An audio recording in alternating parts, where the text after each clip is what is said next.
இடுக்கி மூணாறு அருகே தேவிகுளம் அரசு மேல்நிலைப்பள்ளி வளாகத்தில் தெரியும் தெருநாய்கள் கடித்ததில் 6 மாணவ மாணவியர் காயமடைந்தனர். தமிழக கேரளா எல்லையை இணைக்கும் இடுக்கி மூணாறு அருகே தேவிகுளத்தில் அரசு மேல்நிலைப்பள்ளி ஒன்று இயங்கி வருகிறது.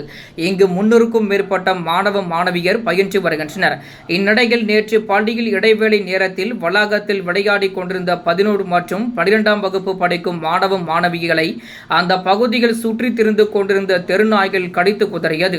இதில் காயமடைந்த 6 மாணவ மாணவியருக்கு பள்ளியில் முதலுதவி சிகிச்சை அளிக்கப்பட்டு பின்னர் மூணாறு அரசு மருத்துவமனைக்கு அழைத்துச் செல்லப்பட்டு முதற்கட்ட தடுப்பூசி செலுத்தப்பட்டது.